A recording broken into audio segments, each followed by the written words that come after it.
Pilih mana, kualitas atau kuantitas? Mana lebih cepat untuk monetisasi YouTube? Assalamualaikum warahmatullahi wabarakatuh. Berjumpa kembali dengan saya di channel Mbak Retno.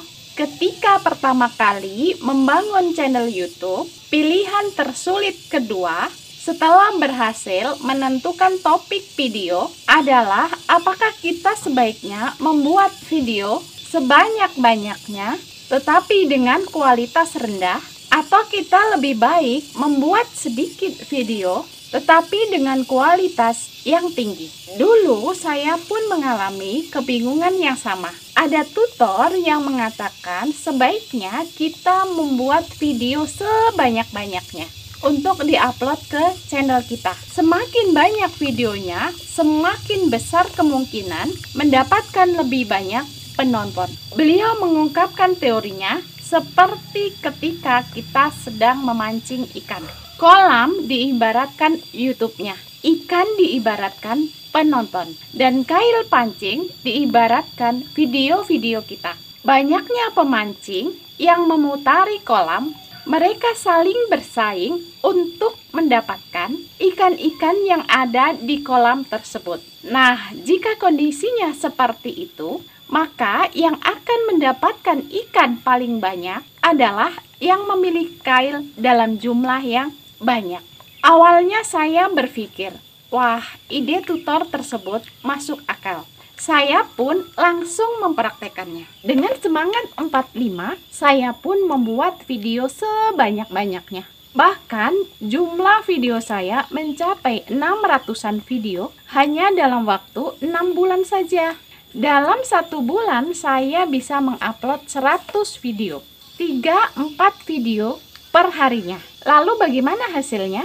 Ternyata hasilnya zong teman-teman. Boro-boro mendapat banyak penonton. Dalam sehari cuma ada 1-2 viewan saja. Paling banyak hanya mendapat 10 saja. Dari pengalaman tersebut, saya berpikir, apa yang salah dengan teori tersebut? Jangan-jangan teorinya tidak benar. Saya pun akhirnya meragukannya.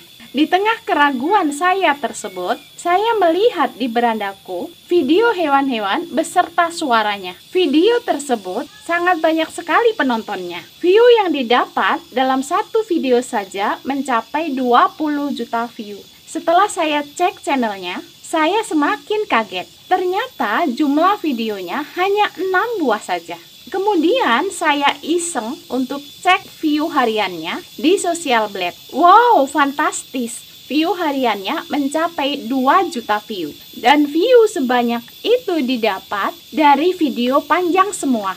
Karena di channelnya tidak ada video short sama sekali. Dari situ saya menjadi lebih yakin bahwa teori kail dan kolam ikan tidaklah relevan. Jadi teman-teman, kesimpulan dari cerita saya tersebut, jika kita ingin sukses di YouTube dan bisa mendapatkan banyak view, bukan dengan memproduksi video sebanyak-banyaknya. Karena kita berpikiran harus kejar jam tayang.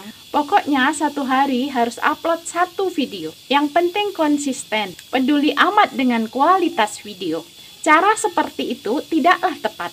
Akan jauh lebih bijak jika kita memproduksi 1 video per minggu, tetapi dengan kualitas yang maksimal, sesuai kemampuan kita tentunya. Itu jauh lebih efektif untuk mendapatkan banyak penonton di YouTube. Saya sudah mempraktekannya. Ternyata channel-channelku lebih berkembang jika mengupload sedikit video, tetapi dengan kualitas tinggi, baik dari segi cara penyampaian materinya, editingnya, atau thumbnailnya, ketimbang ketika aku dulu berpikiran untuk membuat video sebanyak-banyaknya.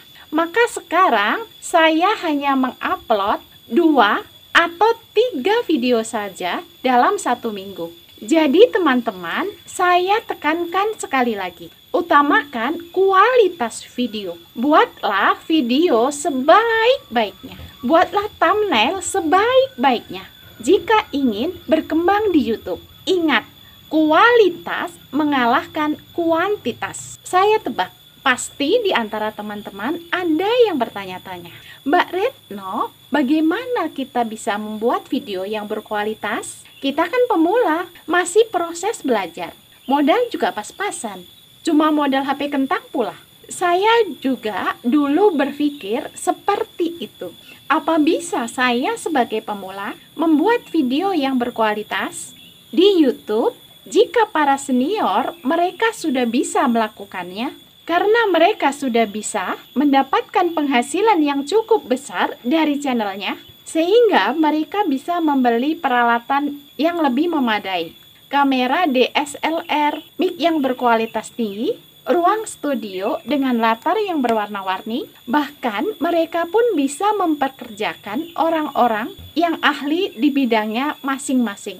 Ahli pegang kamera, ahli editing, ahli bikin thumbnail, dan lain-lain. Bahkan satu channel YouTube saja ada yang memperkerjakan hingga belasan orang. Lalu bagaimana dengan pemula seperti kita? Ini kan tidak adil. Kita seperti sedang bersaing dengan studio film saja. Ya, kenyataannya memang seperti itu. Solusinya untuk pemula seperti kita, ya kita harus sadar diri. Tidak perlu membuat video sekeren dan seepik channel-channel besar. Buatlah video yang sekiranya bermanfaat atau menghibur. Jenis video seperti ini, meskipun memiliki gambar pas-pasan, agak-agak buram sedikit, dan suaranya juga kadang terdengar jelas, kadang tidak, tetapi penonton masih bisa memaklumi. Karena ada unsur manfaatnya yang dirasakan oleh penonton. Saya kasih contoh. Saya membangun channel tutorial YouTube Mbak Retno ini hanya dengan bermodalkan HP dengan spesifikasi yang biasa-biasa saja. Harganya kurang dari 2 juta. Mic-nya pun saya pakai bawaan HP. Saya belum punya studio. Makanya saya sering rekaman di luar rumah. Itu pun jika cuacanya cerah, tidak mendung. Tak jarang video-video saya terkadang terlihat buram dan banyak suara-suara yang ikut terekam. Seperti suara hewan, motor, orang yang lagi lewat, dan lain-lain. Tetapi saya tebak, teman-teman pasti masih bisa mentoleransi kekurangan-kekurangan video yang saya buat ini. Kenapa? Karena saya merasa video ini ada manfaatnya untuk teman-teman semua. Yang saya jual adalah informasinya, bukan visualnya. Jika yang kita jual adalah informasinya, maka tidaklah terlalu penting visualnya. Tidak perlu tampil orangnya pun juga tidak masalah. Hanya tangan saja yang gerak, itu juga tidak masalah. Bahkan hanya gambar diam saja, tidak masalah juga. Asal suaranya masih terdengar jelas. Oke, demikian saja sharing saya kali ini. Semoga bermanfaat. Saya doakan teman-teman semua sehat selalu dan dimudahkan rezekinya. Saya Mbak Retno undur diri. Assalamualaikum warahmatullahi wabarakatuh.